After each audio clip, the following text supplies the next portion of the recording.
أعوذ بالله من الشيطان الرجيم.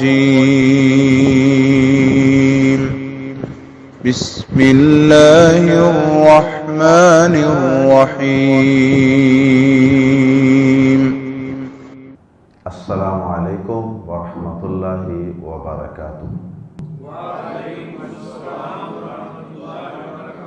سورۃ النحل آیت نمبر 10 سے 18۔ ان الحمد للہ والصلاة والسلام علی رسول اللہ اما بعد۔ اعوذ باللہ السمیع العلیم من الشیطان الرجیم من ہمزہ ونفخہ ونفثہ۔ هو الذی انزل من السماء ماء لکم منہ شراب ومنه شجر فيه تسيمون ينبت لكم به الزرع والزيتون والنخيل والأعناب ومن كل الثمرات إن في ذلك لآية لقوم يتفكرون وسخر لكم الليل والنهار والشمس والقمر والنجوم مسخرات بأمره إن في ذلك لآيات لقوم يعقلون وما ذرأ لكم في الأرض مختلفا ألوانه إن في ذلك لآية لقوم يذكرون وهو الذي سخر البحر لتأكلوا منه لحما طريا وتستخرجوا منه حلية تلبسونها وترى الفلك مواخر فيه ولتبتغوا من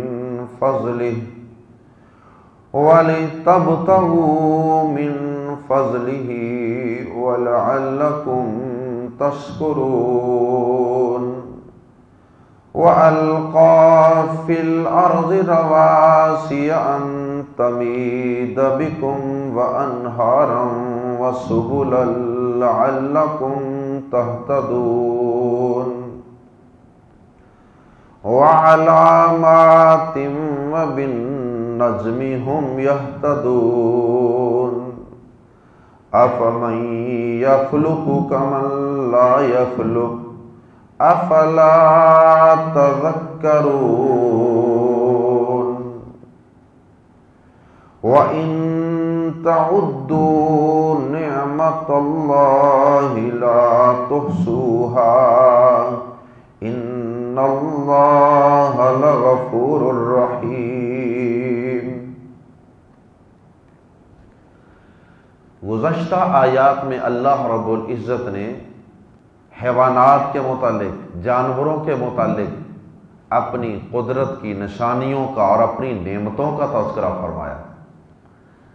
آیات زیر تفسیر میں اللہ رب العزت نے اب نباتات کا، بارش کا، سورج، چاند، دیگر ستارے اور راستے اور پھر سمندر اور سمندروں کے اندر اللہ رب العزت کی قدرت کی نشانیاں اور پھر پہاڑ اور یہ زمین اور دن اور رات اور بے شمار اللہ رب العزت نے اپنی قدرتوں کے تذکرے فرمائے۔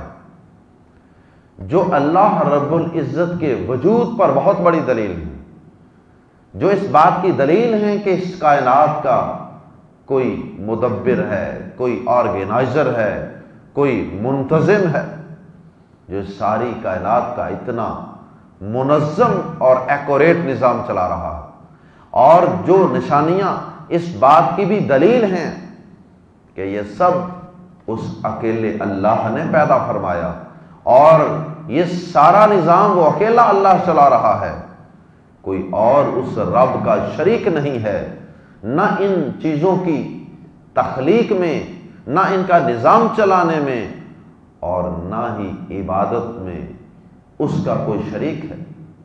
آخر میں تو اللہ رب العزت نے ان ساری قدرتوں کو بیان کرنے کے بعد انتہا کر دی یہ فرما کر کہ اے انسانوں، اگر تم میری نعمتوں اور قدرتوں کو گننا چاہو تو تم گن بھی نہیں سکتے، شکر ادا کرنا تو بڑی دور کی بات ہے۔ آئیے قرآن مجید ہی کے الفاظ میں اللہ رب العزت کی قدرت کی اور اس کی توحید کی مزید نشانیوں کو اور اللہ کی بے شمار نعمتوں کا تذکرہ پڑھتے ہیں۔ هو الذی، وہی ہے جس نے، هو الذی، ہوا وہ، الذی جس نے، هو الذی ملا کر ترجمہ کریں گے وہی ہے جس نے، انزل اتارا، من السماء آسمان سے، السماء یہ سمون سے ہے، سمون بلندی کو کہتے ہیں، اور یہی وجہ ہے کہ السماء کا لفظ بلندی پہ موجود ہر چیز کے لیے بول لیا جاتا ہے، جیسے بارش ہے سب پہ یہ لفظ بول لیا جاتا ہے۔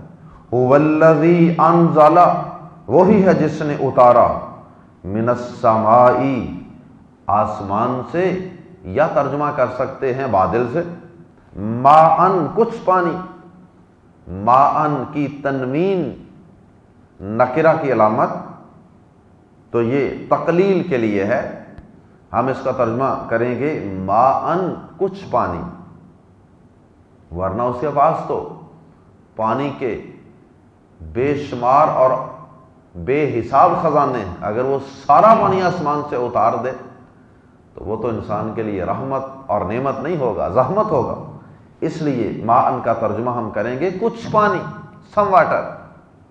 هو الذی، وہی ہے جس نے، انزل من السماء اتارا آسمان سے، ماءن کچھ پانی، لکم تمہاری خاطر، تمہارے لیے اس نے آسمان سے کچھ پانی اتارا۔ لکم میں بھی اشارہ ہے کہ ساری کائنات اور اس کی ساری نعمتیں اللہ رب العزت نے انسان کے لیے پیدا فرمائی۔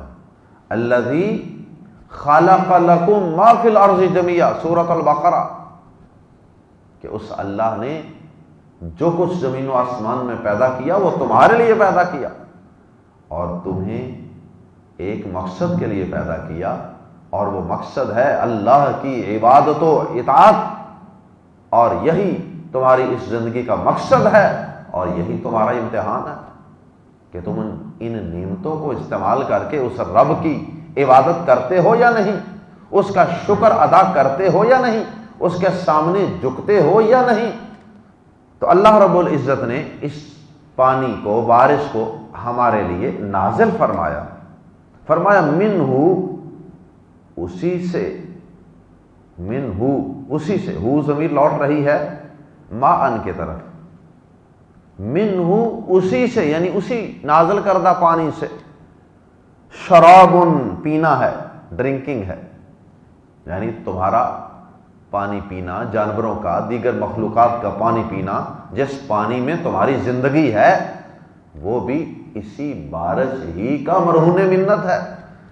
اگر کچھ دیر کے لیے بارش نہ ہو تو زمین میں جو واٹر لیول ہے وہ بہت نیچے چلا جاتا ہے، موٹریں پانی چھوڑ جاتی ہیں، کنووں کے پانی کم ہو جاتے ہیں، زمینیں بنجر ہو جاتی ہیں اور اس زمین کے اوپر زندگی کے آثار کم ہونے لگ جاتے ہیں۔ اس لیے اس پانی میں انسان کی اور دیگر مخلوقات کی زندگی ہے۔ وَمِنْهُ، اور اسی سے شجرٌ، پودے ہیں۔ کیا مطلب اسی سے پودے ہیں؟ یعنی اسی سے پودوں کی زندگی ہے، درختوں کی زندگی اور دیگر زمین سے اگنے والی نباتات کی زندگی اسی میں ہے۔ شجر کا لفظی معنی تو تنے والا درخت ہوتا ہے، ٹری، لیکن یہاں زمین سے اگنے والی تمام چیزیں ہیں، جیسا کہ فیہ تسیمون کے اندر اشارہ موجود ہے۔ اللہ اکبر۔ یہ جو بارش کا پانی ہے، ممکن ہے کہ آپ کے ذہن میں یہ سوال پیدا ہو رہا ہو کہ اس بارش کے پانی میں ہمارے لیے پینے کا انتظام کہاں ہے؟ ہم تو اس سے نہیں پیتے۔ جی ہاں، آپ اسی سے پیتے ہیں۔ وہ کس طرح؟ وہ اس طرح کہ اس زمین کا 1/3 وہ خشکی ہے اور 2/3 تقریباً 70% وہ سمندروں پہ مشتمل ہے، اور سمندروں کا پانی نمکین ہوتا ہے، کھارا ہوتا ہے، کڑوا ہوتا ہے، اس میں بہت سے نمکیات ہوتے ہیں، وہ انسان کے لیے پینے کے قابل نہیں ہوتا۔ اب اللہ پاک نے اس پانی کو کھارا اور نمکین کسی وجہ سے اور کسی حکمت سے رکھا ہے۔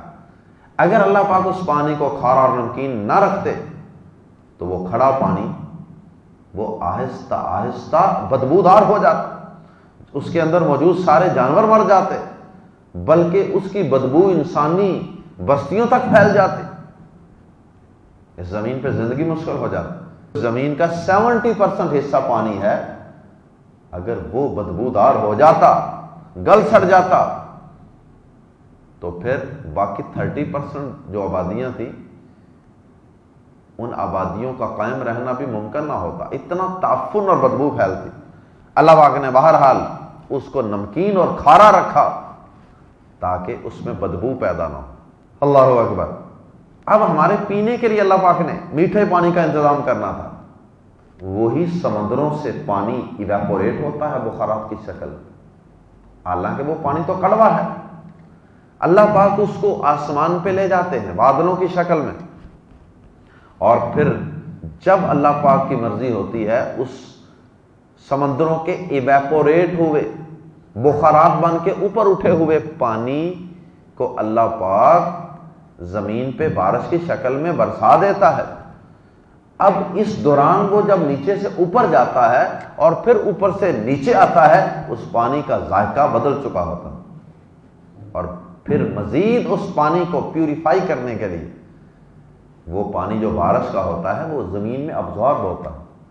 جب زمین پہ برستا ہے تو زمین کے اوپر اگنے والے نباتات، پودے، ان کو بھی فائدہ دیتا ہے، اور پھر وہی پانی ان کو فائدہ دے کر زمین میں ابزارب ہو جاتا ہے، زمین کی گہرائیوں میں چلا جاتا ہے، اور اس دوران وہ زمین کے اندر موجود 20 لیئرز، تہوں سے گزرتا ہے۔ ریت کی تہ ہے، کہیں مٹی کی تہ ہے، کہیں باریک ریت ہے، کہیں موٹی ریت ہے، کہیں پتھر ہیں، کہیں کچھ ہے، کہیں کچھ ہے۔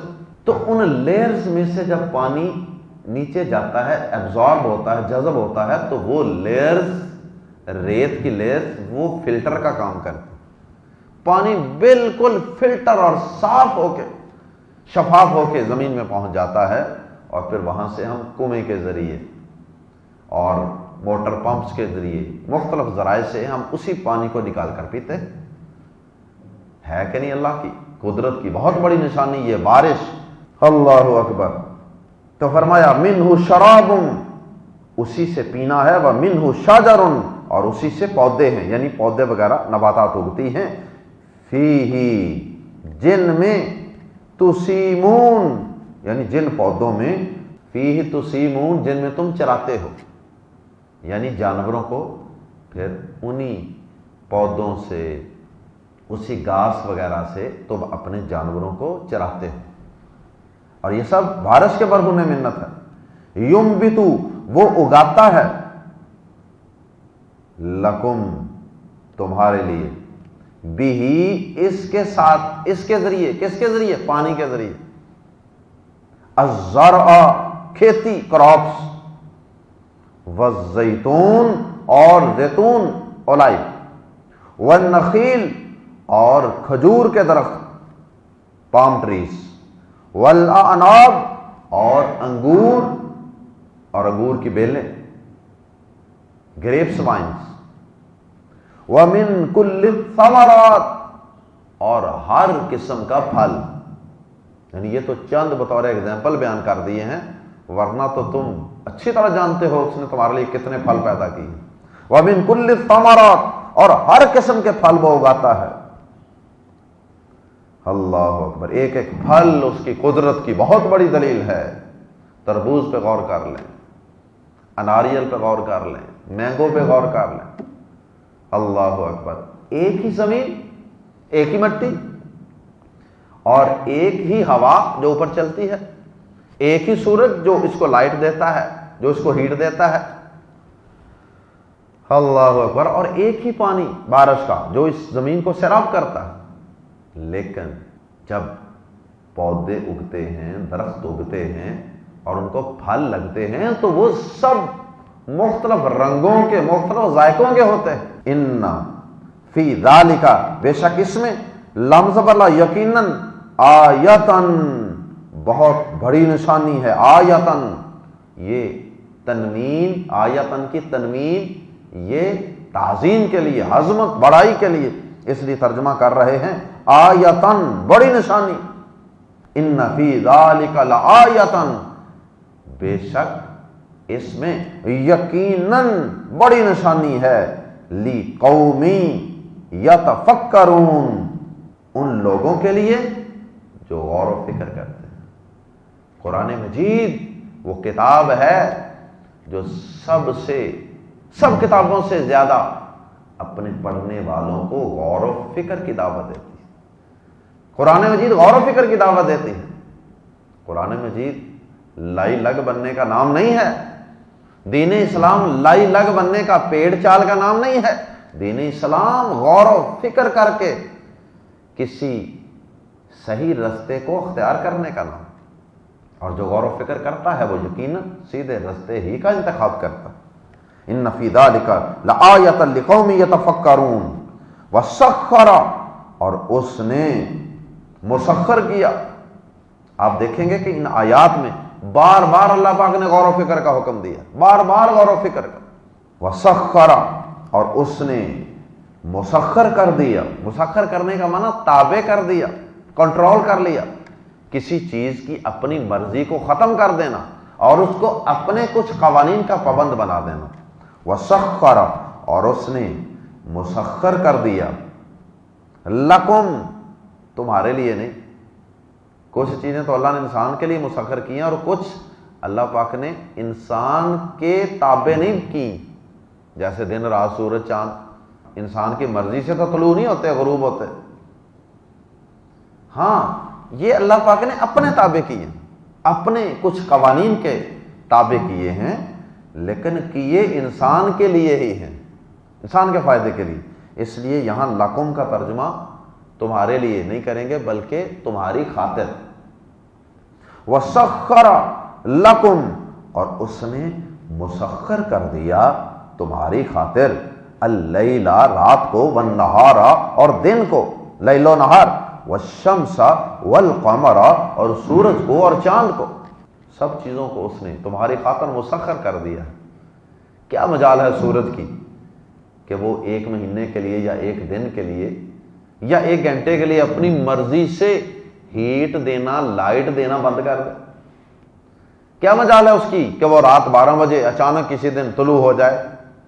سورج ایسا نہیں، وقت مقرر کی ہے تاکہ رات کو انسان آرام کر سکے، دن کو انسان کام کر سکے. تو سورج سے بے شمار فوائد ہیں انسان کے لیے اور دیگر مخلوقات کے لیے جن کا احاطہ بھی کرنا ممکن نہیں ہے. والشمس والقمر اور سورج اور چاند کو بھی مسخر کیا. رات دن، سورج چاند اور اس سے آگے والنجوم اور ستاروں کو بھی. اور ستارے مسخرات مسخر ہیں، یہ بھی مسخر ہیں، یعنی سورج چاند کے علاوہ اور بھی تو ستارے ہیں نا۔ سورج زمین سے اتنا بڑا ہے کہ لاکھوں زمینوں سے بڑا ہے۔ کتنا بڑا ہوگا سورج؟ زمین اتنی بڑی ہے اور سورج کتنا بڑا ہوگا؟ اور پھر اس کے علاوہ جو دیگر ستارے ہیں وہ ان سے بھی دور ہیں، اور وہ ایک ایک ستارہ سورج سے لاکھوں لاکھوں گنا بڑا ہے۔ کیا وسعت ہوگی آسمان کی، اللہ اکبر۔ اور کئی ستارے زمین سے اتنی دور ہیں، اتنے بڑے ہونے کے باوجود کہ ان کی روشنی، حالانکہ روشنی کی سپیڈ بہت زیادہ ہوتی ہے، تو اتنی سپیڈ ہونے کے باوجود بھی ان کی روشنی زمین تک پہنچ نہیں پاتی۔ اللہ اکبر۔ یہ سب ستارے بھی اللہ پاک نے انسان کی خاطر مسخر کیے ہوئے ہیں۔ اب ان ستاروں، سورج چاند سے تو انسان کو حاصل ہونے والی نعمتیں معروف ہیں، اور بھی اللہ تعالیٰ بہتر جانتے ہیں کہ ان میں کیا کیا فوائد ہوں گے، کیا کیا فوائد ہوں گے۔ لیکن ستاروں سے غیب کا حال معلوم کرنا، قسمت کا حال معلوم کرنا، اور فلاں کا ستارہ گردش میں ہے، اور آپ کا آج کا دن کیسے گزرے گا، اور ستاروں کے حساب سے یہ تقدیر کا اور قسمت کا حال معلوم کرنا، یہ سراسر کفر ہے۔ اور پیارے نبی صلی اللہ علیہ وسلم نے اس کی بڑی زبردست مذمت فرمائی ہے، صحیح بخاری میں حدیث موجود ہے، ان فی ذالک، بے شک اس میں، لآیات، لام زبر لا، یقیناً آیات، کئی نشانیاں ہیں، بہت سی نشانیاں ہیں، لقوم یعقلون، ان لوگوں کے لیے جو سمجھتے ہیں، تو عقل سے کام لیتے ہیں، سمجھتے ہیں۔ تو قرآن سمجھنے پہ ابھار رہا ہے۔ یہ نہیں ہے کہ اگر آباء و اجداد بت پرست تھے، شرک کرنے والے تھے، اللہ کے علاوہ کسی اور کے در پہ جھکنے والے تھے، تو اب انسان انہی کے پیچھے ساری زندگی چلتا رہے۔ نہیں، عقل سے کام لو، اللہ کی قدرت کی نشانیوں پہ غور و فکر کرو۔ لیکن جو لوگ عقل کو استعمال کرنے کی زحمت نہیں کرتے، ان کے لیے تو ان بڑی بڑی چیزوں میں بھی کوئی نشانی نہیں ہے، اتنی بڑی بڑی چیزوں میں بھی ان کے لیے بالکل کوئی نشانی نہیں۔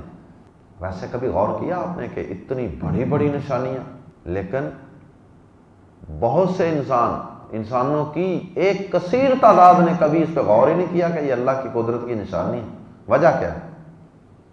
وجہ یہ ہے کہ جب ہم نے آنکھ کھولی تو اس وقت سے ہی ہم ان بڑی بڑی چیزوں کو دیکھ رہے ہیں، دیکھ کے ہم یوز ٹو ہو چکے ہیں۔ اب ہمیں اس میں کوئی خاص نشانی نظر ہی نہیں آتی۔ اللہ اکبر۔ بہرحال اللہ پاک ہمیں ان نشانیوں پہ غور و فکر کرنے کی توفیق عطا فرمائے۔ وما ذرا، اور جو کچھ ذرا اس نے پھیلا دیا ہے، یعنی یہ چیزیں بھی اللہ پاک کی قدرت کی نشانی ہیں۔ وما، اور جو کچھ ذرا اس نے پھیلا دیا ہے، ذرا کا معنی خلا کا بھی ہوتا ہے، اس نے پیدا کیا۔ وما ذرا، اور جو کچھ اس نے پھیلا دیا ہے، لکم، تمہارے لیے، فی الارض، زمین، پوری زمین میں پھیلا دیا۔ دیکھیں جدھر بھی جائیں، پہاڑوں پہ چلے جائیں، پہاڑوں کی چوٹیوں پر بھی انسان آباد ہے، وہاں بھی ان کے گھر بنے ہوئے ہیں۔ اللہ اکبر۔ سمندروں کے اندر جزیروں میں بھی انسان آباد ہے، جانور آباد ہیں، انسان آباد ہیں، چرند پرند، یہ ساری مخلوقات پوری زمین میں پھیلی ہوئی ہے۔ مختلفاً، مختلف ہیں، الوانہ، جس کے رنگ، جتنی مخلوقات، چاہے وہ جاندار ہیں چاہے بے جان، سب چیزوں کو اللہ نے زمین میں پھیلا دیا، تو ان سب کے رنگ مختلف ہیں۔ سب کے رنگ ایک جیسے نہیں ہیں، انسانوں کے رنگ ایک جیسے نہیں، پھولوں کے رنگ ایک جیسے نہیں ہیں، درختوں کے رنگ ایک جیسے نہیں، گرینری میں فرق ہوتا ہے، خوشبو میں فرق ہوتا ہے، پہاڑوں کے رنگ ایک جیسے نہیں، دریاؤں کے رنگ ایک جیسے نہیں، پتھروں کے رنگ ایک جیسے نہیں۔ اللہ اکبر۔ تو پوری زمین پہ اللہ پاک نے مختلف رنگوں والی چیزیں پھیلا دی، تنوع ہے، ورائٹی ہے۔ تو یہ بھی اللہ پاک کی قدرت کی بہت بڑی نشانی۔ ان فی ذالک، بے شک اس میں، ان فی ذالک، بے شک اس میں، لا یقیناً، آیتن، بڑی نشانی ہے، لقوم یذکرون، ان لوگوں کے لیے جو نصیحت حاصل کرتے ہیں، بہت بڑی نشانی ہے۔ وَهُوَ الَّذِي، معلوم ہوا کہ قرآن مجید کا اصل موضوع ہدایت ہے، غور و فکر ہے، تدبر ہے، نصیحت ہے، صرف اجر و ثواب حاصل کرنے کی کتاب نہیں ہے۔ وَهُوَ الَّذِي، اور وہی ہے جس نے سخر، مسخر کر دیا، البحر، سمندر کو، سمندر کو بھی اس نے مسخر کر دیا۔ اگر وہ یہ بپھر جائے، کبھی کبھار تو اللہ پاک اپنی قدرت دکھانے کے لیے اس کو واقعی آؤٹ آف کنٹرول کر دیتا ہے، اور پھر انسانی آبادیوں کے لیے خطرے کا باعث بن جاتا ہے، لیکن عام حالات میں اللہ پاک اس کو کنٹرول کیے ہوئے ہیں۔ اور مسخر، سمندر کو مسخر کرنے میں یہ چیز بھی آتی ہے کہ سمندر کے اوپر ویٹ اور والیوم، وزن اور حجم کی ایک خاص ریشو رکھنے کی وجہ سے اتنی بڑی کشتی اور بحری جہاز بھی نہیں ڈوبتا۔ یہ اللہ کی قدرت، چھوٹا سا کیل، نیڈل، سوئی وہ پھینکے تو ڈوب جائے گی، اتنا بڑا بحری جہاز، اتنی بڑی کشتی نہیں ڈوبتی۔ تو یہ بھی مسخر کرنے والی بات۔ پھر انسان کو اس کے اوپر تیرنے کی صلاحیت عطا کرنا، پھر اس کے اندر غوطہ خوری کی صلاحیت اللہ پاک کا عطا کرنا، یہ سب چیزیں سمندر کو مسخر کرنے میں آتی ہیں۔ وَهُوَ الَّذِي سَخَّرَ، اور وہی ہے جس نے مسخر کیا، البحر، سمندر کو، لی، تاکہ، تَأْكُلُوا، تم کھاؤ، مِنْهُ، اس سے، لحمن، گوشت، طَرِيًّا، تازہ، یعنی تم اس سے تر و تازہ گوشت نکال کر کھاؤ۔ اس کا یہ مطلب نہیں ہے کہ اگر وہ باسی ہو جائے تو کھا نہیں سکتے یا جائز نہیں ہے، کھا سکتے۔ صحابہ کرام کے متعلق آتا ہے، ایک غزوہ تھا سیف البحر، اس کے اندر صحابہ کرام نے سمندر کی ایک بہت بڑی مچھلی، بہت بڑی مچھلی تھی، اس کو 1 مہینہ تک کھاتے رہے، اتنی بڑی وہ مچھلی، اور پھر اس میں سے کچھ حصہ بچا کر محفوظ کر کے، نمک وغیرہ لگایا ہوگا یقیناً، اس کو محفوظ کر کے پھر مدینہ میں بھی لے کر آئے تھے تاکہ تم اس سے کھاؤ تازہ گوشت، وَتَسْتَخْرِجُوا، اور تاکہ تم نکال لو، منہ، اس سے، حلیتن، حلیتن زیب و زینت کی چیزیں، اور بطور خاص جو زیورات وغیرہ ہوتے ہیں ان پر یہ لفظ بولا جاتا ہے، اور دیگر بھی زیب و آرائش کی چیزیں جیسے یاقوت ہیں، مرجان ہیں، اور گونگے ہیں، اور سونا ہے، دیگر بہت سی میٹلز ہیں، دھاتیں ہیں جو سمندر سے نکالی جاتی ہیں اور غوطہ خوری کے ذریعے نکالی جاتی ہیں۔ تو اس میں گویا کہ غوطہ خوری کی ترغیب بھی ہے مسلمانوں کو کہ یہ فنون سیکھو، یہ نہیں کہ کافر ان فنون میں ترقی کرتے رہیں، آگے بڑھتے رہیں اور سمندروں کو وہ مسخر کرتے رہیں، سمندروں سے ساری نعمتیں وہ نکالتے رہیں، تم بھی اس پہ ورکنگ کرو۔ اور سمندروں کے پانی کے نیچے اللہ پاک نے بڑا کچھ پیدا کیا ہو، نیچے کتنی دھاتیں ہیں، کتنی معدنیات ہیں، کتنی گیسیں ہیں، کتنے پیٹرول ہیں، کیا کیا کچھ سمندروں کے نیچے اللہ پاک نے تہوں میں رکھا ہوا ہے، اور نیچے جا کے پانی کے بعد نیچے زمین میں رکھا ہوا ہے، واللہ عالم کیا کیا نعمتیں اللہ پاک نے وہاں رکھی ہوں گی۔ وَتَسْتَخْرِجُوا مِنْهُ حِلْيَةً، اور تاکہ تم نکالو اس سے زیب و زینت کی چیزیں، تلبسونا، تم پہنتے ہو، ہا انہیں، ہا کی ضمیر حلیتن کی طرف لوٹ رہی، وَتَرَى الْفُلْكَ، یعنی اگر اللہ پاک سمندر کو مسخر نہ کرتا، کنٹرول میں نہ دیتا تو انسان اس کے اندر داخل ہی نہیں ہو سکتا۔ وَتَرَى الْفُلْكَ، اور تو دیکھتا ہے، اے انسان تو دیکھتا ہے کشتی کو، مواخرہ، یہ ماخرتن کی جمع ہے، ماخرتن چیرنے والی، مواخر چیرنے والیاں، چیرتی چلی جانے والی ہیں، فیہ، اس میں، کس میں، سمندر میں، پانی کو چیرتی چلی جاتی ہیں اور آگے بڑھتی چلی جاتی ہیں، اس لیے آگے سے اس کا منہ بھی اس طرح نکیلا بنایا جاتا ہے، شیپ جہاز کی اور کشتی کی، تاکہ پانی کو چیر سکے، تاکہ سامنے سے پانی کی مزاحمت کم سے کم ہو۔ اگر اس طرح اس کی شیپ ہوتی کشتی کے سامنے سے تو پھر آگے سے مزاحمت، ریزسٹنس زیادہ ہونی تھی۔ تو یعنی کشتیوں کو بھی اللہ پاک اپنی قدرت کی نشانی قرار دے رہے ہیں، اور کشتیوں کو سمندر کے اوپر چلنے کی صلاحیت اللہ پاک نے بخشی ہے، سمندروں کو مسخر کر کے، پانی کو ایک خاص قانون کا تابع کر کے۔ ولی تبتغوا، اور تاکہ تم تلاش کرو۔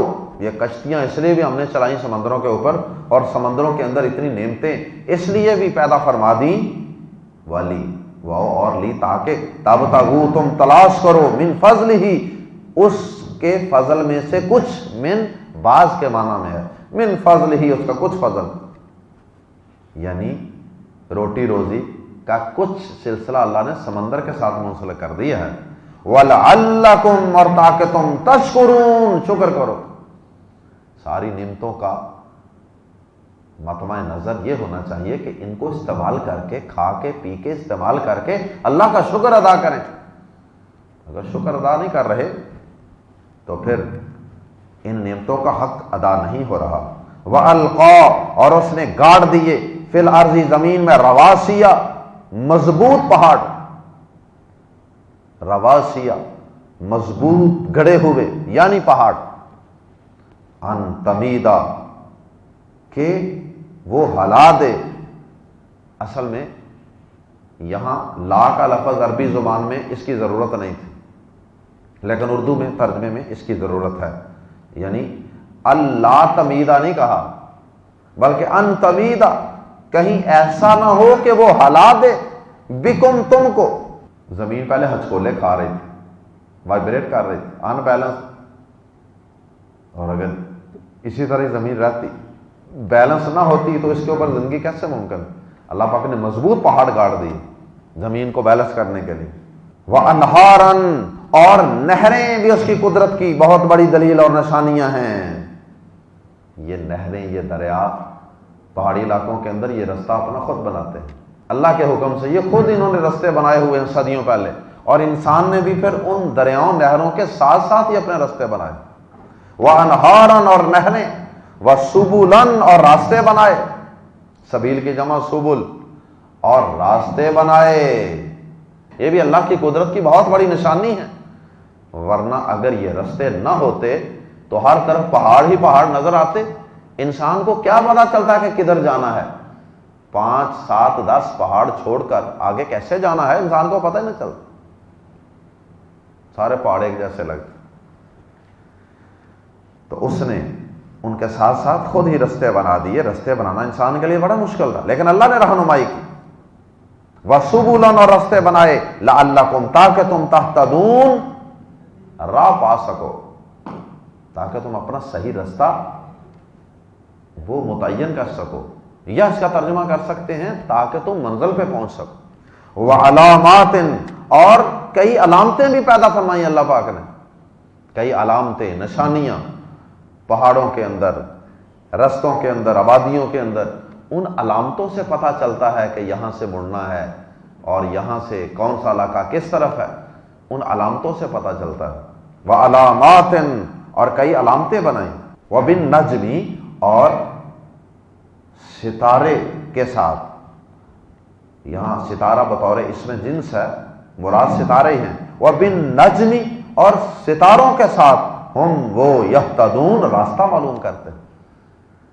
اس دور کا نیویگیشن سسٹم یہی تھا، ستاروں سے لوگوں کو سمندروں میں، پہاڑوں پہ اور ریگستانوں میں رستوں کا پتہ چل جاتا تھا، شمال کدھر ہے، جنوب کدھر ہے، نارتھ کدھر ہے۔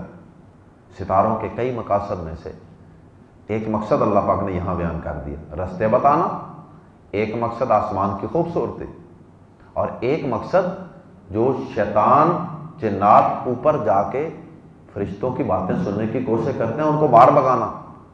اس کے علاوہ ستاروں کے جتنے مقصد لوگوں نے بنائے ہوئے ہیں نا، غیب کی خبریں دینا، قسمت کا حال معلوم کرنا، وہ سب جہالت۔ افمن یخلق، کیا فا تو، آفا تو کیا، من یخلق، جو پیدا کرتا ہے، کاف زبر کا کی طرح ہے، من جو لا یخلق نہیں پیدا کرتا، تو کیا وہ جو پیدا کرتا ہے اس کی طرح ہے جو پیدا نہیں کرتا؟ یعنی اللہ کو تم نے ان کے برابر کر دیا جنہوں نے کچھ بھی پیدا نہیں کیا۔ وما قدر اللہ حق قدرہ، اللہ پاک نے فرمایا نا قرآن مجید کے دوسرے مقام پہ کہ انہوں نے اللہ کی قدر کو پہچانا ہی نہیں۔ یہ سارا کچھ تو اللہ نے پیدا کیا، اور دعا کرنے کی باری آئے تو کسی اور کو پکارتے ہیں، مشکل کشائی کا وقت آئے کسی اور کو پکارتے ہیں۔ اللہ اکبر۔ حالانکہ لطف کی بات یہ ہے کہ یہ جتنی اللہ کی قدرت کی نشانیاں ہیں نا، ان کو پیدا کرنے کا اللہ کے علاوہ کوئی اور دعوے دار بھی نہیں ہے۔ کوئی بھی نہیں کہتا کہ یہ پہاڑ میں نے پیدا کیے ہیں، یہ دریا میں نے پیدا کیے ہیں، یہ ستارے سورج چاند میں نے پیدا کیے۔ کوئی دعوے دار بھی نہیں ہے، کے باوجود بھی اللہ کو چھوڑ کے غیروں کے در پہ جھکنے والے جھکتے۔ افلا تذکرون، تو کیا پھر بھی وہ نصیحت حاصل نہیں کرتے؟ تو کیا پھر بھی تم نصیحت حاصل نہیں کرتے؟ نصیحت حاصل کرو، سورج چاند ستارے بارش ہوائیں بادل مخلوقات۔ وَإِن، اور اگر، مختصر الغرض سمری یہ ہے، اتنی قدرت کی نشانیاں ہیں اس رب کی، یہ تو چند بیان ہوئی ہیں نا۔ فرمایا وَإِن، اور اگر، تعدو، تم شمار کرو، نعمت اللہ، اللہ کی نعمت کو، مراد اللہ کی ساری نعمتیں ہیں بطور اسم جنس، نعمت اللہ، اللہ کی نعمت کو شمار کرنا شروع کر دو، اللہ کی قدرت کی نشانیوں کو بیان کرنا شروع کر دو، گننا شروع کر دو، لا تحصو، نہ تم شمار کر پاؤ گے، ہاں انہیں، تم انہیں گن نہیں سکو، ہاں اسے، اللہ کی نعمت کو تم شمار نہیں کر پاؤ گے۔ شکر ادا کرنا تو بڑی دور کی بات ہے، ساری زندگی تم کیلکولیٹر کمپیوٹر لے کے اللہ کی نعمتوں کو گننا شروع کر دو، گن نہیں سکتے۔ ان اللہ، بے شک اللہ، لمز اللہ، یقیناً، غفور، بے حد بخشنے والا، رحیم، نہایت رحم والا۔ اتنی زیادہ اس کی توحید کی، اس کے وجود کی، اس کی قدرت کی نشانیاں ہیں، اس کے باوجود بھی کچھ لوگ اللہ کو مانتے ہی نہیں۔ کچھ لوگ اللہ کے علاوہ اور ہستیوں کو پکارتے ہیں مشکلات کو دور کرنے کے لیے، اولاد کے حصول کے لیے، پریشانیوں کے ازالے کے لیے۔ تو اللہ پاک کو غصہ تو آتا ہوگا نا، لیکن اللہ پاک فوراً انہیں ہلاک نہیں کرتا، اس لیے کہ وہ بڑا معاف کرنے والا ہے۔ وہ انسان کو مہلت دیتا ہے سدھرنے کی، شاید میرا بندہ سدھر جائے، مرنے سے پہلے پہلے شرک سے توبہ کر لے، اپنا ایمان عقیدہ درست کر لے اور گناہوں سے توبہ کر لے۔ پیارے نبی صلی اللہ علیہ وسلم کا فرمان ہے صحیح بخاری میں، آپ نے فرمایا کہ بندہ جب گناہ کر کے اعتراف کر لے، اللہ غلطی ہو گئی ہے، غلطی ہو گئی مجھ سے، اور پھر پلٹ آئے اللہ کی طرف، اعتراف کر لے اور توبہ کر لے، پلٹ آئے اللہ کی طرف، فرمایا اللہ پاک اس بندے کے لیے مہربان ہو جاتا ہے، اللہ اس بندے پر مہربان ہو جاتا ہے۔ ان اللہ لغفور الرحیم، بے شک اللہ یقیناً بے حد بخشنے والا، نہایت رحم والا ہے۔ اس کا یہ مطلب نہیں ہے کہ گناہ کرتے رہو تو اللہ خود ہی معاف کر دے گا، نہیں، اس کا مطلب یہ ہے کہ اللہ پاک فوراً تمہاری گرفت نہیں فرما رہا، شرک کے باوجود وہ تمہیں سدھرنے کی مہلت دیتا ہے، کیونکہ وہ بڑا مہربان ہے، کیونکہ وہ بڑا گناہوں کو معاف کرنے والا ہے۔